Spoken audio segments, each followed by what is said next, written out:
कहानी की शुरुआत होती है 1931 के पेरिस शहर में, जहां पेपेलॉन नाम का एक शातिर आदमी रहता था जो किसी भी ताले को खोलने में माहिर था। एक दिन चोरी के बाद उसने हीरे अपने बॉस को दिए तो उसका बॉस पूछने लगा कि कहीं तुमने थोड़े बहुत हीरे रख तो नहीं लिए, लेकिन पेपेलॉन ने साफ इनकार कर दिया। तभी उसके सामने एक बुरी तरह जख्मी आदमी को लाया गया और बॉस ने उसे धमकी देकर कहा कि मुझसे झूठ बोलेगा ना तो ऐसा हाल कर दूंगा। ये देखकर पेपेलॉन थोड़ा घबरा गया, लेकिन वो अपने काम के पैसे लेकर वापस चला आया। वो सीधा अपनी गर्लफ्रेंड नैनिटी से मिलने पहुंचा और उसे कुछ हीरे तोहफे में दिए जो उसने अपने बॉस से छिपा लिए थे। उसी पल एक आदमी ने छिपकर नैनिटी के हाथ में वो नेकलेस देख लिया। खैर फिर उन दोनों ने एक साथ रात गुजारी और नैनिटी ने कहा कि वो जुर्म की इस दुनिया से दूर अपना एक छोटा सा घर बसाना चाहती है। पर अगली सुबह अचानक उनके घर पुलिस आ गई और उन्होंने पेपेलॉन पर उसी आदमी के कत्ल का इल्जाम लगाया जिसे उसके बॉस ने पीटा था। पेपेलॉन ने उन्हें समझाने की कोशिश की कि वो बेगुनाह है, लेकिन पुलिस वाले उसे जबरदस्ती गिरफ्तार करके ले गए। पेपेलॉन समझ गया था कि ये पुलिस वाले उसकी कोई बात नहीं सुनेंगे, इसीलिए उसे इस जेल से भागना ही होगा। इसके बाद पेपेलॉन ने जूलॉट नाम के एक कैदी से दोस्ती की। जूलॉट ने उसे बताया कि यहाँ से भागने के लिए बहुत सारे पैसों की जरूरत है। फिर उसने डेगा नाम के कैदी की तरफ इशारा करके कहा कि ये तुम्हारी मदद कर सकता है। असल में डेगा के पास बहुत पैसा था, लेकिन फिर एक दिन वो नकली नोट बनाता पकड़ा गया। खैर फिर सभी कैदियों को कश्ती के जरिए पीनल कॉलोनी नाम की एक जेल में भेज दिया गया। जब रात हुई तो पेपेलॉन ने डेगा से कहा कि मैं पैसों के बदले में जेल में तुम्हारी सुरक्षा कर सकता हूँ, लेकिन डेगा ने उसका ऑफर ठुकरा दिया। उस रात सोते समय डेगा ने देखा कि किसी ने उसके साथ सो रहे कैदी का बेरहमी से कत्ल कर दिया, क्योंकि उसने अपने पेट में पैसे छिपा रखे थे। ये देखकर डेगा बुरी तरह डर गया और अगली सुबह उसने पेपेलॉन की शर्त मान ली। शर्त के मुताबिक पेपेलॉन डेगा की सुरक्षा सिर्फ तब तक करेगा जब तक वो जेल नहीं पहुंच जाते। असल में डेगा पेपेलॉन के साथ जेल से भागना नहीं चाहता था, क्योंकि उसे यकीन था कि उसकी पत्नी उसे जल्द ही छुड़ा लेगी। खैर सबके सोने के बाद कल रात वाला हत्यारा आज डेगा की जान लेने आ गया। वो डेगा को मारने ही वाला था कि अचानक पेपेलॉन ने आकर उसकी जान बचाई। उसने हत्यारे की जमकर धुलाई की, लेकिन जल्द ही ऑफिसर्स को इसकी खबर मिल गई और उन्होंने पेपेलॉन को कड़ी सजा दी। पर पेपेलॉन को इस बात की खुशी थी कि जिसने उसे पैसे देने हैं वो जिंदा है। अगली सुबह वो सब पीनल कॉलोनी जेल पहुंच गए, लेकिन तभी अचानक जूलियट ने खुद को जानबूझकर जख्मी कर लिया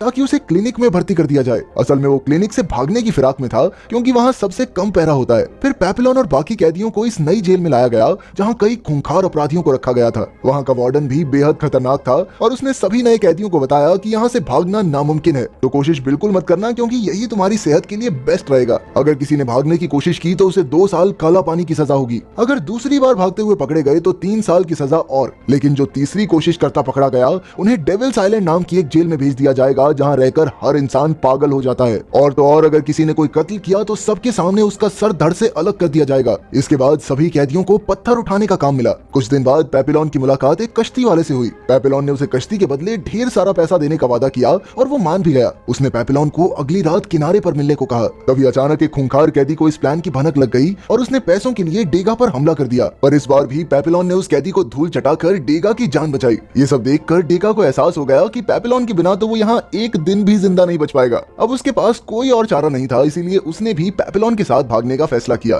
फिर अगली सुबह सभी कैदियों को मैदान में इकट्ठा किया गया। असल में जूलॉट ने भागने की कोशिश में 2 गार्ड्स की हत्या कर दी थी। कुछ ही पलों में उसका सर धड़ से अलग करके उसे मौत के घाट उतार दिया गया। उसे देखकर वहाँ मौजूद सभी कैदियों की रूह कांप गई। इसके बाद वार्डन ने पेपेलॉन और डेगा को जूलॉट की लाश शमशान में ले जाने का हुक्म दिया। पर रास्ते में अचानक डेगा उल्टियां करने लगा, क्योंकि उसने आज तक कोई लाश ही नहीं देखी थी। तब पेपेलॉन ने उसे समझाने की कोशिश की, पर कोई फायदा नहीं हुआ। तभी एक गार्ड ने वहाँ आकर डेगा को लाश उठाने को कहा, लेकिन जब डेगा नहीं माना तो वो डेगा पर कोड़े बरसाने लगे। मगर पेपेलॉन से ये सब नहीं देखा गया, इसीलिए उसने गुस्से में एक पत्थर उठाकर गार्ड के सर पर दे मारा। इसके बाद वो वहाँ से भाग निकला, लेकिन बेचारा डेगा तो डर के मारे हिल भी नहीं पाया। खैर रात को पेपेलॉन नदी किनारे कश्ती वाले से मिलने पहुंचा। जब पेपेलॉन ने उससे कश्ती मांगी तो वो आदमी जोर जोर से हंसने लगा। पेपेलॉन ने मुड़कर देखा कि गार्ड्स ने उसे चारों ओर से घेर लिया था। तब ये खुलासा होता है कि ये बोट वाला आदमी ही वार्डन को भागने वालों की खबर देता था और इसके बदले में उसे काफी सारे पैसे भी मिलते थे। जल्द ही पेपेलॉन को जेल में वापस लाया गया। वहाँ वार्डन ने बताया कि जिस गार्ड को उसने पत्थर से मारा था वो जिंदा बच गया है, इसलिए पेपेलॉन को मौत की सजा तो नहीं होगी, लेकिन भागने के जुर्म में अब उसे दूसरे टापू पर काला पानी की सजा काटनी होगी।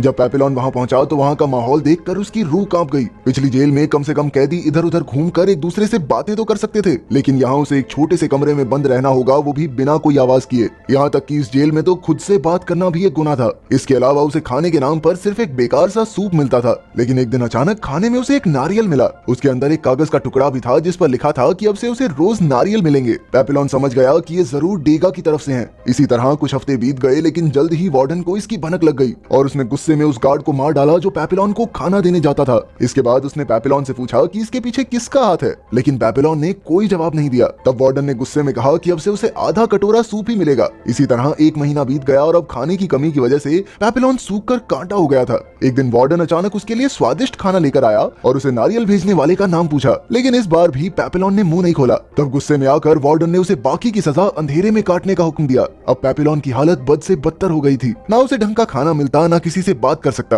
और अब अंधेरे की वजह से तो उसे आसपास की चीजें तक दिखाई नहीं दे रही थी। जल्द ही अकेलेपन और भूख की वजह से उसकी दिमागी हालत बिगड़ने लगी। अब वो इतना कमजोर हो गया कि हिल भी नहीं पा रहा था, इसीलिए उसे हॉस्पिटल ले जाना पड़ा। इत्तेफाक से डेगा भी अब उसी जेल में काम करने लगा था। पिछले 1 साल में उसने वार्डन का भरोसा भी पूरी तरह जीत लिया था। एक दिन डेगा पेपिलॉन से मिलने आया और तब उसे पता चला कि पेपिलॉन तो बस पागल होने का नाटक कर रहा था। वो जानता था कि इस तरह वो आम जेल में वापस लौट सकता है। इसके बाद वो दोबारा से जेल से भागने का प्लान बनाने लगे, पर इस बार उन्होंने 2 और कैदियों की मदद लेने का फैसला किया। पेपिलॉन ने सिलियर नाम के कैदी को चुना जो काफी हट्टा कट्टा था, और डेगा ने चुना मैचुरेट को जिसे अक्सर सभी परेशान करते थे। अब डेगा ने अपने सारे पैसे सिलियर को दिए, जिससे उसने कश्ती खरीदी। फिर अगली रात जब सबको फिल्म दिखाई जा रही थी, तभी उन चारों ने भागने का फैसला किया। हालांकि डेगा को काफी डर लग रहा था, लेकिन पेपिलॉन ने उसे समझाया कि यही उनका आखिरी मौका है। इसके बाद डेगा प्लान के मुताबिक फिल्म देख रहे ऑफिसर्स को शराब देने पहुंचा। उसने बड़ी चालाकी से शराब में नशे की गोली मिला दी और फिर मेन दरवाजे की चाबी चुराने के मौके का इंतजार करने लगा। दूसरी ओर पेपिलॉन अपने बाकी साथियों के साथ डेगा के आने का इंतजार कर रहा था, लेकिन अचानक से जोरदार बारिश शुरू हो गई।